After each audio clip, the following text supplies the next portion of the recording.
बड़ी खबर और है, जो संसद भवन पर जो हमला हुआ था उसकी बरसी आज मनाई जा रही है। आपको बता दें कि ये हमला जो है 2001 में आज ही की तारीख यानी 13 दिसंबर को हुआ था, जिसमें 6 जवान जो है शहीद हुए थे। हमले में 9 लोगों की मौत हुई थी, 22 से ज्यादा लोग घायल हुए थे। तो 3 तस्वीरें आपके टीवी स्क्रीन पे, संसद भवन पे जो हमला हुआ था उसकी आज बरसी है और शहीदों को नमन जो है पीएम मोदी ने, देश के रक्षा मंत्री ने, देश के गृह मंत्री ने दिया है। और वहीं शहीदों को श्रद्धांजलि भी अर्पित की गई है। प्रधानमंत्री नरेंद्र मोदी की ओर से, गृह मंत्री की ओर से, राज्य रक्षा मंत्री की ओर से, और आपको बता दें कि उपराष्ट्रपति वेंकैया नायडू की ओर से भी शहीदों को श्रद्धांजलि अर्पित की गई है। तो ये 3 तस्वीरें आप अपनी टीवी स्क्रीन पर देख रहे हैं। संसद हमले में शहीद होने वाले सुरक्षा कर्मियों को याद किया जा रहा है, नमन किया जा रहा है, श्रद्धांजलि दी जा रही है। 2 संसदीय सुरक्षाकर्मी और दिल्ली पुलिस के 6 जवान शहीद हुए थे। हमले में 9 लोगों की मौत हुई थी और 22 से ज्यादा लोग घायल हुए थे। हमले में शामिल 5 आतंकियों को मार गिराया गया था। ये 3 तस्वीरें देख रहे हैं जिसको आज पूरा देश याद कर रहा है। ये वो हमला है जो संसद के पर हमला हुआ था और हमला लश्कर-ए-तैयबा और जैश-ए-मोहम्मद ने किया था। हमले के दौरान संसद में आडवाणी समेत 100 से ज्यादा नेता और लोग मौजूद थे।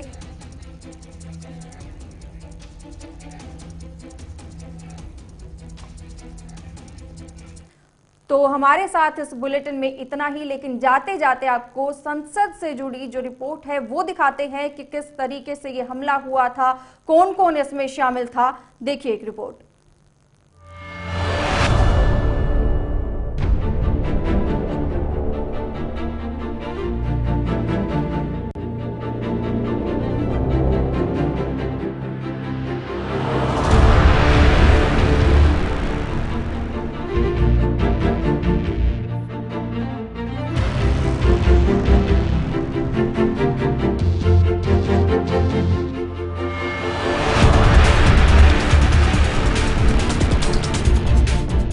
तेरह दिसंबर 2001।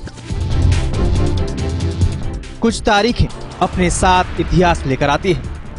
13 दिसंबर 2001 की तारीख भी अपने साथ एक काला अध्याय इतिहास में दर्ज कराने आई थी, जब देश के लोकतंत्र पर सबसे बड़ा आतंकी हमला हुआ था। महज 45 मिनट में 5 आतंकवादियों ने देश की संसद को घायल कर दिया था।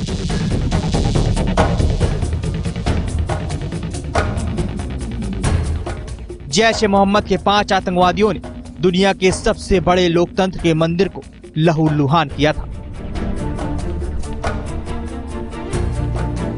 आतंकवादी भारत को सबसे बड़ा जख्म देने के मकसद से आए थे। हालांकि संसद की सुरक्षा में तैनात सुरक्षा कर्मियों ने अपनी जान पर खेलकर देश की रक्षा की।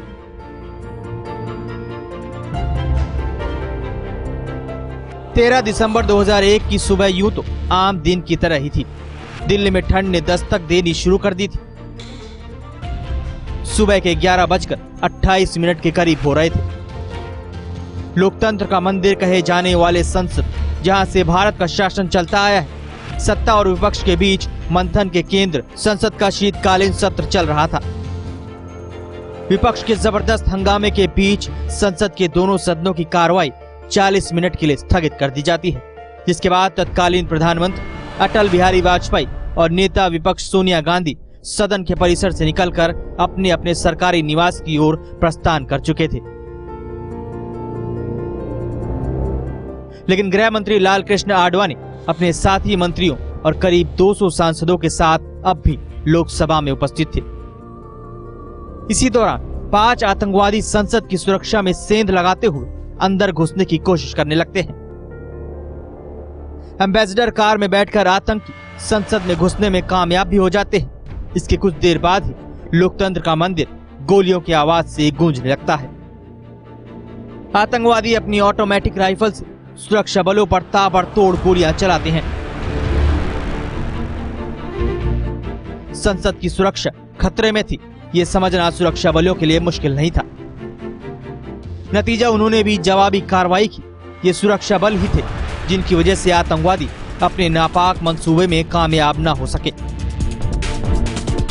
पांचों आतंकवादी 45 मिनट के अंदर ही मारे गए। हालांकि इस आतंकी हमले में 8 सुरक्षाकर्मी और संसद के एक कर्मचारी ने अपनी जान गंवा दी थी।